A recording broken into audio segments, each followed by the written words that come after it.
સુરત સિવિલમાં આજથી અમરનાથ યાત્રા માટે મેડિકલ સર્ટિફિકેટ મળશે. તબીબો, લેબોરેટરી રૂમ તથા ECGની અલાયદી વ્યવસ્થા કરાઈ છે.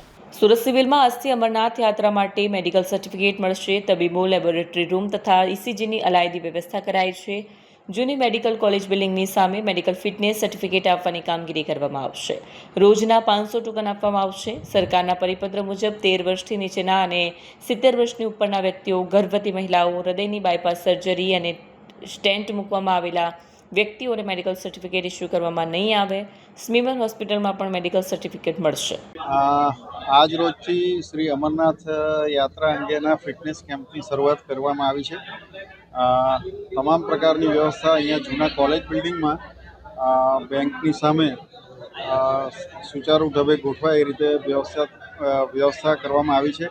અહીંયા medical officers, physicians, laboratory technician, ECG technician, case બારીથી લઈને તમામ પ્રકારની વ્યવસ્થા એક જ છત નીચે કરવામાં આવી છે, જેથી કરીને યાત્રાળુઓને આમ તેમ ફરવું ના પડે અને સુચારુ ઢબે કામ પૂરું થઈ જાય.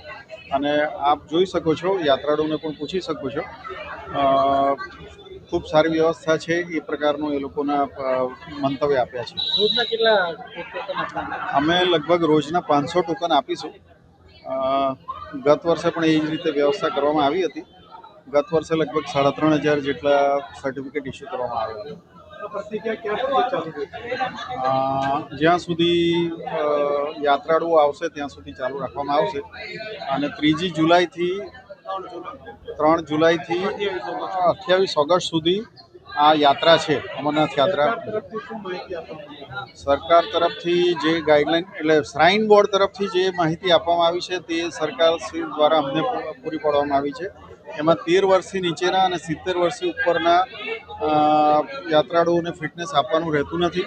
તદુપરાંત 6 વીકથી વધારે પ્રેગ્નન્સી હોય તેને પણ આપવાનું રહેતું નથી.